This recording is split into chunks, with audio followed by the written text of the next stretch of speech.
ভাই, যে আমার মা তো খুব অসুস্থ হসপিটালে। এখন তো টাকা পয়সা হাতে নাই, কি করা যায়? তোমার মা অসুস্থ মানে আর কি মেডিকেলে না বাড়িতে? মেডিকেলে নিছি, এখন টাকা পয়সা দরকার, অপারেশন করবে তো। এই, তোমার কাছে কি কোনো টাকা পয়সা নাই? না ভাই, এখন তো আপাতত আমার কাছে টাকা পয়সা নাই। আহ, কি যে বিপদে ফেলাইলা। আমার কাছেও তো হঠাৎ করে তো টাকা পয়সা নাই। আচ্ছা যাই হোক, তা একটা কাজ করো, তোমার মা যেহেতু মেডিকেলে ভর্তি না, হ্যাঁ ভাই, হ্যাঁ। যেহেতু এনে মানি ব্যাগে টাকা পয়সা নাই, এত বাসায় আছে আমার টাকা, আপাতত এই মোবাইলটা দিলাম। এই মোবাইলটা নিয়ে যা বিক্রি করে তুমি আপাতত যা তোমার মা চিকিৎসা করতে থাকো।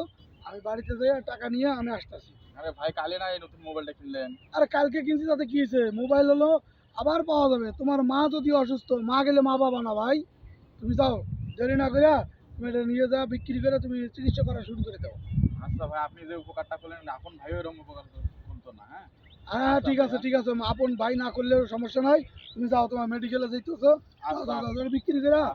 তুমি যাও, যা চিকিৎসা পাতি যা করো।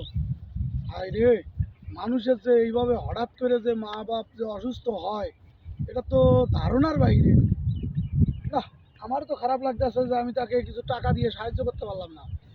মানি ব্যাগে সবসময় আমার টাকা থাকে, এই টাকাগুলো গেল কই? এই বাড়ির থেকে নিশ্চয়ই টাকা পয়সা নিয়ে হয়তো বা কিছু কেনাকাটা করছে, তা আমারে বললেই হইতো। আজকে বাড়িতে যাই আগে, ঠেকা বেড়েকা মানুষের একটা উপকার করতে পারলাম না। ঠিক আছে, যাই বাড়িতে যাই।